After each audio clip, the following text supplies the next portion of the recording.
Oh, I'm glad this game's over.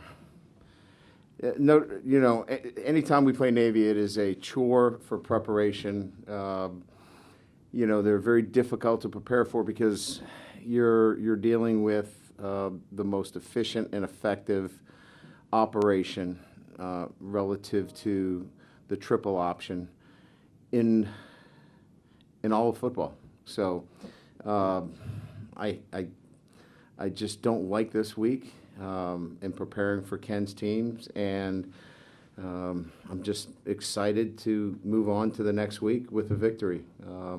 They play hard. They never give in. You saw that with, we were up big on them. That doesn't faze the midshipmen. They come right back at you in the second half as if nothing happened in the first half. Doesn't faze them. So glad to get out of here with a victory, with a lot of good things to build off of going into the last month. Ryan, yeah. How much have you looked at the Navy series in your time here as just sort of a one-off versus there are bits and pieces that may be indicative of where you're going, where you can build? Yeah, no, I don't think you can just poo-poo it and say that's just one game, let's get out of it. There are pieces there that would definitely bring up a red flag relative to your team and be exposed further down the road. I think what I'm referring to more so is the preparation and how different it is and how difficult and taxing that is relative to their preparation. Our football team always can take things from these games, and what we did very well is we got off to a great start, which is important in any team that you play. We got off to a great start today, and that was huge. But what we learned today is getting off to a great start is one thing. If you don't play with the same physicality for 4 quarters, you're going to be in trouble. So we learned a lot from today. Drew Tranquil, I guess could you take me through your mindset as you're standing over him on the field, not sure what the story is, and then just sort of how you got the information to play out? So I've been in this a long time. I always, when confronted with injuries, take the tact of he's going to be fine. My doctors are the most negative people in the world. He's broken leg, broken arm. It's always the worst case scenario. And so I don't like talking to them. So I just wait for the x-ray, and it came back clean. And he was out of the boot by the time he got out of the locker room today. And prognosis for return? It's Drew Tranquil. He may be jogging when we get back to the hotel. He's just a unique individual. I wouldn't count him out. For Northwestern? Yeah, I wouldn't count him out for Northwestern. Thanks. Yeah.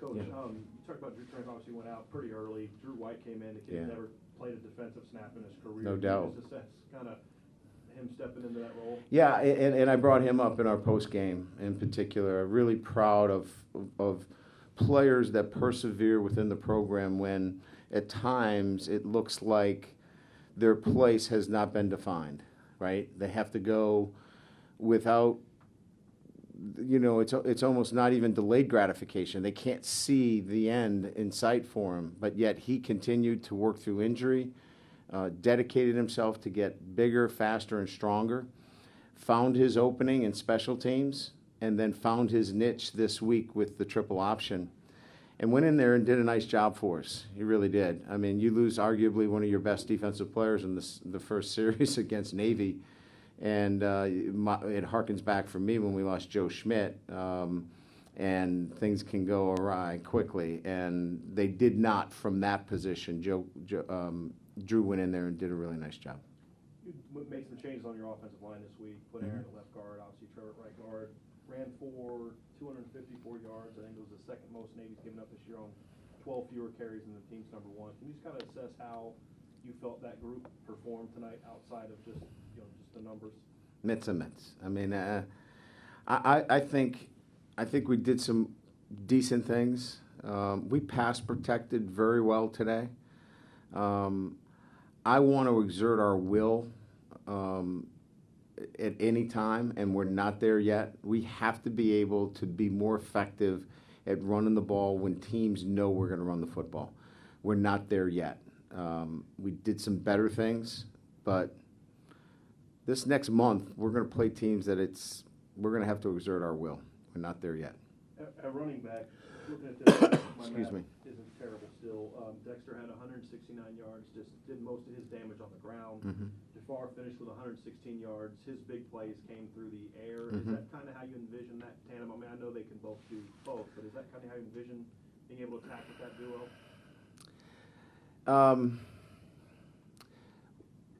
I think what's starting to come clearer to us is that Dexter is clearly becoming that top back, if you will. But he's becoming a complete back, and he has not been that for us. He got the game ball because of his blocking tonight. He was outstanding. Picked up a blitz, took care of the blitz, came back around, picked up another player, caught the ball coming out of the backfield. That was not part of his identity as a back. So I think he's rounding into that complete back. Jafar is coming back after a month off. He's not there yet as the runner that we want him to be, but boy, can he catch the football. So they're kind of identifying themselves as to who they are right now, but I think we're going to get more out of Jafar as we continue to play. Go ahead, Tim. Tim Priest, Irish Illustrated. Coach, after the Pittsburgh game, or I guess at the end of the Pittsburgh game when Justin Yoon kicked off, we saw that he kind of flinched or grimaced. So was he pretty much down for the last 2 weeks? We gave him 10 days off. We started kicking. We kicked him again on Wednesday, Thursday, and pregame today. He was pretty good. I think in a pinch he could have kicked. So I think it was twofold. One, I wanted to get Dora in there. I think we need to see him continue to grow. And two, I wanted to. This was not going to be a field goal game, as you saw the way the game was called and what we were doing. We were going for it on fourth down. You know, it was late in the game. We were in an easy field goal situation where we did kick the one field goal, but this was not going to be a situation. He's capable of kicking off and kicking extra points. So I thought it was a good week for us to get you 100% healthy. After Dora's first kick, I mean, obviously there's nowhere to go but up, but that's what he did after that, right? I mean, he handled the extra points. Well, I think the second one was a little bit shaky, barely made it in, but then he ended up being successful. You know, Brian and I spent a lot of time with him this week directly, hands-on with him. And by midweek, I was convinced that he could do it. We were going to have to let him grow into it, and we couldn't. I think we had to let him make a mistake and grow through it. And so nobody said anything to him, and he worked his way through it, calmed down, got back to it, and I think we're going to see a kid that continues to grow.